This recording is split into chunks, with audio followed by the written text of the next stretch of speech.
Welcome to Tollywood cutouts. నేను మీ Dileep. Bigg Boss Telugu season 8 అయితే రసవత్తరంగా కొనసాగుతుంది గత కొన్ని రోజుల నుంచి. ఈరోజు ప్రోమో 2 అయితే వచ్చేసింది. ఈ ప్రోమో 2 ఎలిమినేషన్స్ చూసుకున్నట్లయితే సోనియా వర్సెస్ నబిల్. ఎస్, చాలా హాట్గా సాగుతుంది వీళ్ళ మధ్యలో ఎలిమినేషన్ ప్రక్రియ, నామినేషన్స్ అనేది. మన నబిల్ని చూస్తే మాత్రం మన బిగ్ బాస్ సీజన్ 7లో మన ఉండే కదా మన హీరో యావర్ని చూసినట్టే అనిపిస్తుంది అప్పుడప్పుడు మన నబిల్ ప్రవర్తన చూస్తుంటే. మీకు కూడా అలా అనిపిస్తే ఒక కామెంట్ చేయండి, నిజమేనా కాదా, మీకు కూడా అనిపించిందా అని చెప్పి. సోనియా ఈ వారం ఎలిమినేషన్ అయ్యేది ఎవరు అనేది డిసైడ్ చేసిందని మన తమిళలో చూశారు. ఏంటంటే సోనియా నామినేషన్ చేసింది ఎవరెవరిని, మన ఆదిత్య ఓం గారు ఉన్నారు కదా. ఎస్, ఆయన నామినేషన్ చేసింది. మీరైతే నాకు ఎక్కడ కనిపించట్లేదు మీరు హౌస్లో, ఆయన మీరు కూడా డిసైడ్ అయ్యారు కదా ఈ వారం ఎలిమినేట్ అయ్యేది ఎవరని చెప్పి, మీరే ఎలిమినేట్ కాబోతున్నారు అని చెప్పి తను నామినేట్ చేసింది. ఆయన నీతో నాకేంది అన్నట్టు లైట్గా తీసుకున్నాడు, ఆమె కామెంట్స్ను కూడా యాక్సెప్ట్ చేసిండు. నెక్స్ట్ వచ్చేసి మనం చెప్పుకోవాల్సిన విషయం ఏంటంటే సోనియా వర్సెస్ నబిల్ని అంటుంది మిస్టర్ ఫెయిల్డ్ సంచాలక్ అని చెప్పి. హలో మేడం, నువ్వంటే నబిల్ అని పిలువు, మిస్టర్ ఫెయిల్డ్ సంచాలక్ కాదు నేను అంటే, నేను 100% నేను అట్లనే పిలుస్తా, నువ్వు ఫెయిల్డ్ సంచాలక్ అని చెప్పి నబిల్ని మాత్రం అనేసింది అనమాట.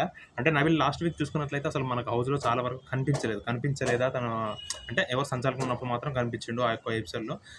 తర్వాత దాని ముందు రోజులు అయితే కనిపించలేదు. మరి ఆయన కనిపించలేదో మన బిగ్ బాస్ చూపించలేదో మనకు తెలియదు. కానీ ఈ యొక్క నామినేషన్లో నబిల్ విశ్వరూపం చూపించాడని చెప్పి మనకు అర్థమవుతుంది. అదేవిధంగా టగ్ ఆఫ్ ఇద్దరికి, నువ్వెంత అంటే నేను ఎంత అన్నట్టు మాట్లాడుకుంటున్నారు ఎవరెవరు, నబిల్ ప్లస్ సోనియా.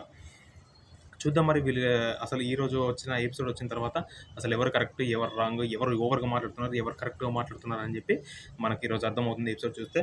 నెక్స్ట్ వచ్చేసి ఇది ఇంపార్టెంట్ కదా మనకు ముఖ్యం, మణికంఠను భయపెడుతున్న పృథ్వీరాజ్. పాపం అబ్బా, ఈ ప్రోమో చూస్తే మాత్రం మణికంఠ చూస్తే అయ్యో పాపం గింత భయపడుతుంది పిల్లగాడు అని చెప్పి అనిపిస్తుంది. మ్యాటర్ ఏంటంటే మన మణికంఠ పృథ్వీని నామినేట్ చేసిండు. ఎందుకు నామినేట్ చేసిండు, మన టాస్క్లో నిన్ను చూస్తే భయమైంది, నెక్స్ట్ వచ్చే టాస్క్లలో కూడా నీ వల్ల నాకేమన్నా ఎక్కడన్నా అపాయం మీన్స్ దెబ్బలు తాకుతాయో అన్న ఉద్దేశంతో మాత్రం నేను నామినేట్ చేస్తున్నా అని చెప్పి మన మణికంఠ పృథ్వీని నామినేట్ చేయడం జరిగింది.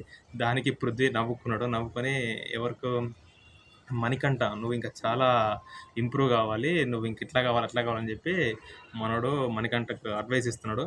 వీళ్ళిద్దరు మాట్లాడుకుంటున్న తరుణంలో అప్పుడప్పుడు సోనియా పృథ్వీ మధ్యలో కొన్ని సైకిల్ ఏంటి అంటే వేరే వాళ్ళు నామినేషన్ చేసుకుంటుంటే కూడా వీళ్ళు నవ్వుకుంటున్నారు, సైకిల్ చేసుకుంటున్నారు.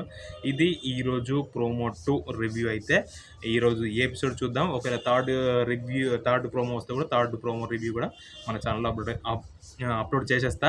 ఈ యొక్క రివ్యూ కనుక మన ఛానల్ మీకు హెల్ప్ఫుల్ అవుతుంది అనుకుంటే ఒక లైక్ ఇవ్వండి, షేర్ చేయండి, కామెంట్ చేయండి, మన ఛానల్ని సబ్స్క్రైబ్ చేసుకోండి. For more updates please subscribe to Tollywood cutouts. Thank you.